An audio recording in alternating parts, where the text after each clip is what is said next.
আসন্ন ত্রয়োদশ জাতীয় সংসদ নির্বাচন ঘিরে নির্বাচন কমিশনের বিরুদ্ধে এবার পক্ষপাতের অভিযোগ তুলেছেন বিএনপির স্থায়ী কমিটির সদস্য সালাউদ্দিন আহমদ। তিনি বলেছেন, পোস্টাল ব্যালট প্রণয়ন, প্রেরণ ও ব্যবহারের ক্ষেত্রে অনিয়মের অভিযোগ পাওয়া যাচ্ছে। এটি নির্বাচন প্রক্রিয়ার স্বচ্ছতাকে প্রশ্নবিদ্ধ করেছে। বাংলাদেশে প্রবাসীদের ভোটাধিকার প্রয়োগের ক্ষেত্রে এটি প্রথম উদ্যোগ, ফলে কিছু ভুল ভ্রান্তি হতে পারে।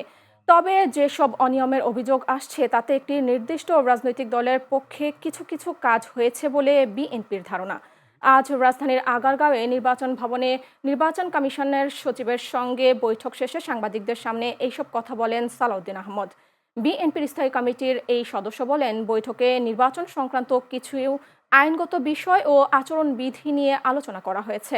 পোস্টাল ব্যালট দেশের অভ্যন্তরে সবচেয়ে বেশি ব্যবহৃত হবে। সেজন্য আমরা বলেছি, যে সমস্ত নির্বাচনী এলাকায় যে কজন প্রার্থী থাকে তাদেরই তো মার্কা দিয়ে নাম দিয়ে ব্যালট হয়, সেই একই ব্যালট যেন সংশ্লিষ্ট নির্বাচনী এলাকার পোস্টাল ব্যালট হিসেবে ব্যবহার করা হয়। এ ব্যাপারে আমরা সুস্পষ্ট আমাদের প্রস্তাব দিয়েছি।